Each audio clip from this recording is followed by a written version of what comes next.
நிகழ்ச்சி நான் முடிக்க போகிறேன். அண்ணா சீனிவாசன் அதிமுக பேசினவர் கேட்டார்.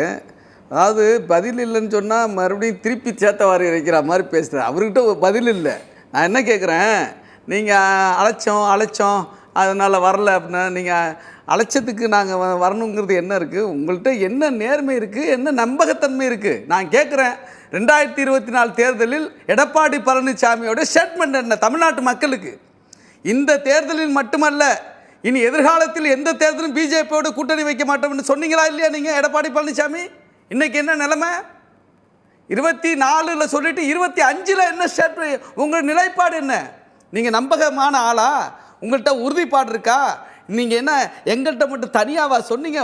இந்த நாட்டு மக்கள்கிட்ட சொன்னீங்க, தமிழ்நாட்டு மக்கள்கிட்ட சொன்னீங்க. பிஜேபியோடு இனிமேல் எந்த காலத்திலும் ஒட்டு உறவு கிடையாதுன்னு சொல்லிட்டு இன்றைக்கி நீங்கள் கூடி கொலாவை நாங்கள் இப்போ இன்றைக்கி ஆர்எஸ்எஸ்னுடைய ஒரு அமைப்பாகவே இன்றைக்கி மாறி நிற்கிறீங்கல்ல. இப்போ அண்ணன் இவர் தெளிவுபடுத்தினார். நான் கேட்ட கேள்வி அண்ணன் நம்ம அண்ணன் தனியார் அண்ணன் தெளிவுபடுத்தினார். அதாவது தேசிய ஜனநாயக கூட்டணியின் ஆட்சி நடக்கும் அந்த கூட்டணி தான் இங்கே தமிழ்நாட்டில் இருக்கிறது என்று சொன்னாவே முடிஞ்சு போச்சு சார். எங்கள் தலைவர் சொன்ன சரிதான் சார்.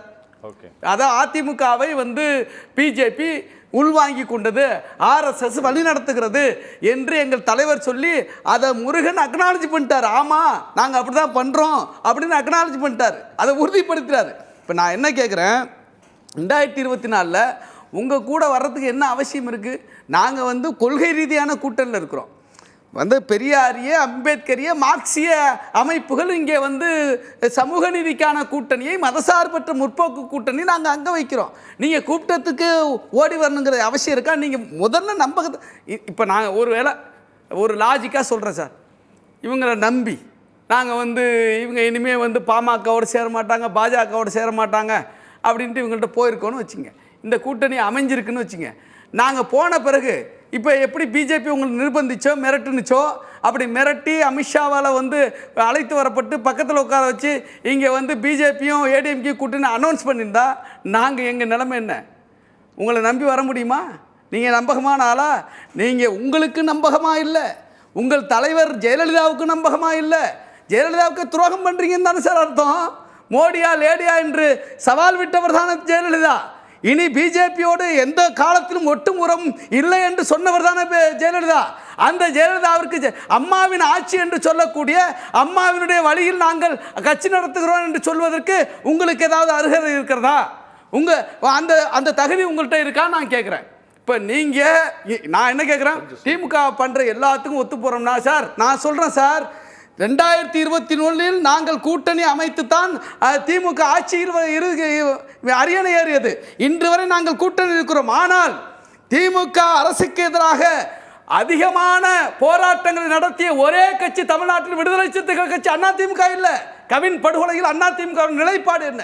வேங்கவையில் அதிமுக நிலைப்பாடு என்ன? வடகாட்டில் அதிமுக நிலைப்பாடு என்ன? மேலு பாதியில் அதிமுக நிலைப்பாட்டில் என்ன? மது ஒழிப்பில் அதிமுக நிலைப்பாடு என்ன? நீங்க என்ன போராட்டம் பண்ணீங்க? அதிமுக நீங்க ஒரு மக்களை பற்றி எந்த கவலையும் இல்லை, எந்த சிந்தனையும் இல்லை. நாங்கள் கலைஞர் சொன்ன மாதிரி உறவுக்கு கை கொடுத்தாலும் உரிமைக்கு குரல் கொடுக்கிற இயக்கம் விடுதலை சிறுத்தைகள் கட்சி.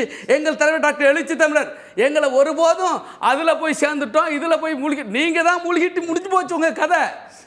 இந்த தேர்தல் முடிஞ்சிச்சுன்னா அதிமுக அதுதான் சார் நடக்கக்கூடாதுன்னு நாங்கள் கவலைப்படுறோம். அதை தான் சார் இவங்கள்ட்ட சொல்லிட்டு இருக்கிறோம். இதை புரிஞ்சுக்க மாட்டேங்கிறாங்க, எங்களை திட்ட ஆரம்பிக்கிறாங்க. பாருங்க, எடப்பாடி பழனிசாமி என்ன பண்றாரோ அதை சீனிவாசன் பண்றாரு.